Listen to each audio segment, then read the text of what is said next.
Welcome into a very special edition of Sportsnet Ask an Oiler from the World Cup of Hockey. We bring in head coach Todd McLellan. Todd, thanks for taking some time out of your busy schedule to come chat with us. Well, thanks for having me. Awesome. Well, it has been a busy schedule for you, but also a very unique experience coming here and coaching this 23 and under team.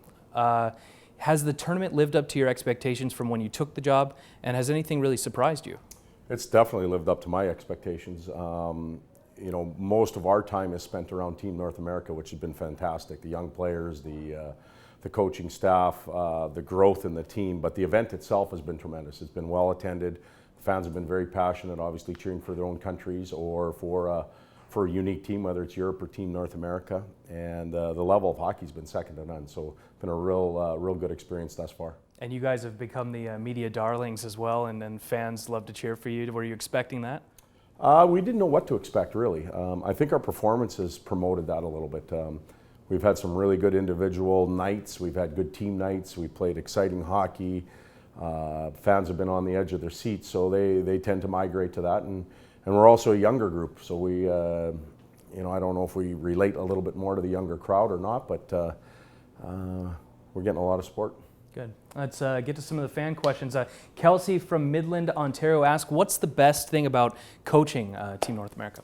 The talent level. The opportunity to be with this type of group, high-end skill throughout the lineup, the speed, the hockey sense is at a very, very high level throughout the whole lineup. We have players sitting out that are stars on the regular club team. So that and the ability to be around the world's best, whether it's a coaching staff, the trainers, the doctors, even the media.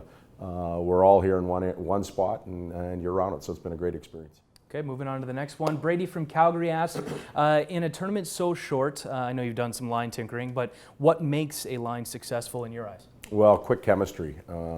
We started in the summer trying to put lines together, and we looked for people that were common. And what I mean by that is maybe they had played together in the past, had some sense of what their line mates may look like or do in certain situations. And that has worked for us a little bit, but throughout the 3 weeks we've been able to find more chemistry. You look for players that complement each other, speed, strength, the finish, the shot, defensive responsibilities, and you try and put lines together. Okay, next question comes from Steven Starr from Edmonton this time.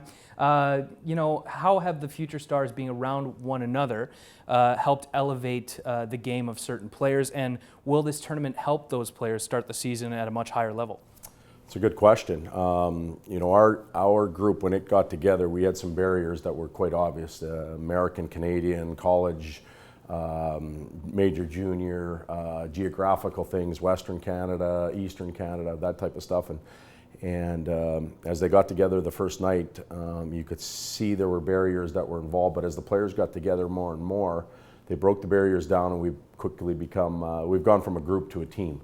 And they've done all that on their own. It hasn't been artificially done by us through team building or anything like that. And that's where I think the strength in the group comes. And therefore, they brought out some of the best in each other. And I think that's really good. As far as the getting a head start maybe on some other players, this has been very intense. It's been very emotional.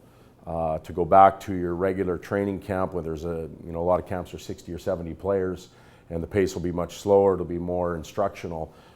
It could prove to be a little bit of a downer for certain individuals. Plus, there's the physical and emotional toll that it takes. They'll need a few days off to recover from this. Very intense hockey to be played this early in the year. You as a coach might need a couple days off as well. Well, we unfortunately don't get that. We're right back to work. Danny from Edmonton is next up. He says, hey Todd, hey Danny. Oilers fans here rooting for Team North America. Have you enjoyed your first year and a bit with Edmonton, and what do you like most about the new arena? And you're doing a great job, by the way. Thanks a lot, Danny. Well, I appreciate that too, Danny. My time in Edmonton's been tremendous. We're evaluated on wins and losses. We're evaluated on the standings and playoffs and that type of stuff, and we're doing everything we can to improve in that area.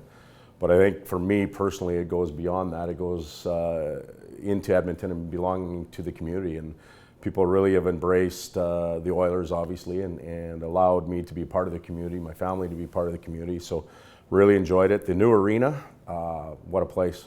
It's fabulous. I still haven't seen the completed structure yet because we left right at the end of August, and there were still some things that needed to be done in the building. So when a number of us get back, we'll have to be told where to park and where to go and how to get into our own locker room, and but we'll get it done. Harold from Finland, how do you communicate with Jesse Pujarvi, who doesn't speak English very well yet? Well, I know one language Jesse does speak is hockey, and it's amazing how universal that is when you get him in the arena. You start to show video, you talk on a whiteboard and show him where he wants to go, he gets it right away. So that hockey language is somewhat universal. We're also fortunate to have Eero Pakarinen there that can obviously translate for us. But we would like to force Jesse into learning the English language, as quick as possible. And from my understanding, he's doing a tremendous job of it already. Okay, last question comes from Tyler from Hamilton, and his question is a tough one. Who was your favorite team growing up? Well, you know what? I'm probably like any other kid. I initially picked teams that I liked their jerseys, and then after that, I was on the bandwagon all the time, picking the winners. I liked individual players. I like Brian Trottier, obviously watching Wayne Gretzky, that type of stuff. Don't know if I had a specific team. If I had to look back now, I would say it was the Oilers. That's a good choice for you. All right, this has been Todd McLellan for Sportsnet Ask an Oiler from the World Cup of Hockey in Toronto.